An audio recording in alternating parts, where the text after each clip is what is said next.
a tuba is? Probably all of you. How many of you know what a trumpet is?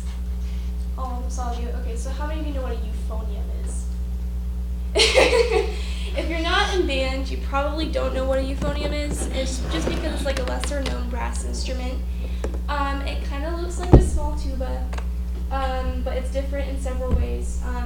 The main one is higher pitched, I guess, than a trumpet, but not trumpet, a tuba, but lower pitched than a trumpet.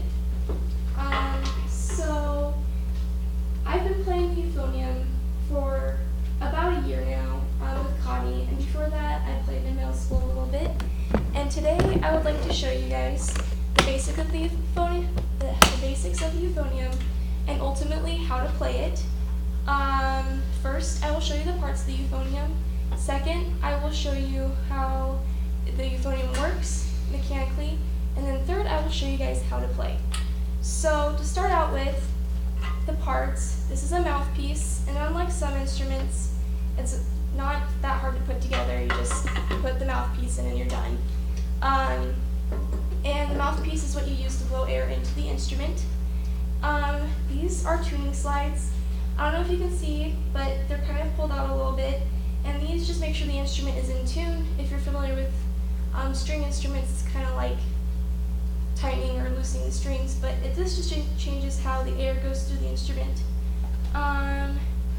These are the valves. They change how the air sounds when it goes through the instrument. And then this is the valve, which is where the air comes out of. So how it works is that you push air through the instrument with the mouthpiece, and it goes through all of this tubing, and then it goes out the bell and it makes a sound.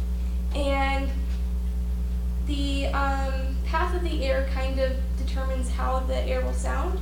And so when you push down on a valve, it changes the path of the air and therefore makes the air sound differently. So pushing down different combinations of valves also makes different sounds or notes. And so this valve combination would be different than this valve combination or this valve combination. But some valve combinations produce the same sound depending on how you play.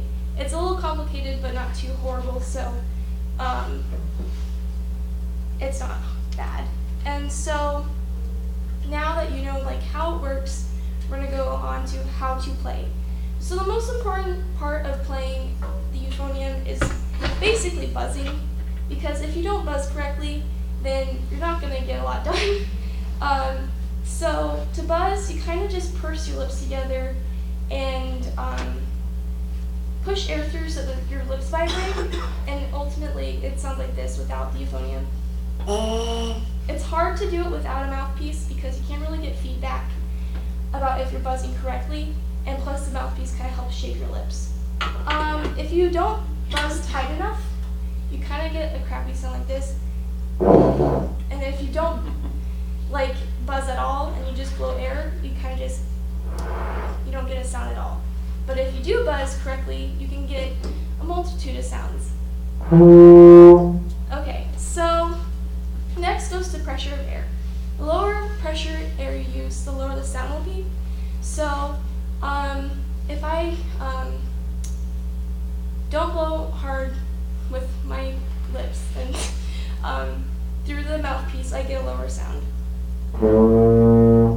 If I blow more air, then I get a higher sound.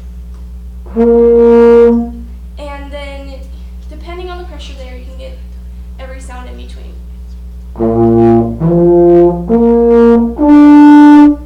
So adding valves then creates, like I said, creates different pathways and can help the air sound differently. Along with the pressure, you can get different kinds of sounds.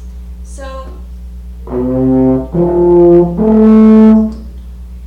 and so on. So, knowing these basics, I can now produce for you a scale of notes.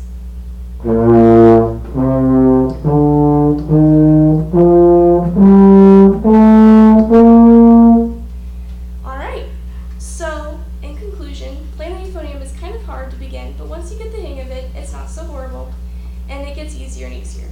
I hope you enjoyed learning about the parts of the euphonium, learning how it works, and how to play. Thank you for listening, and I'll take any questions.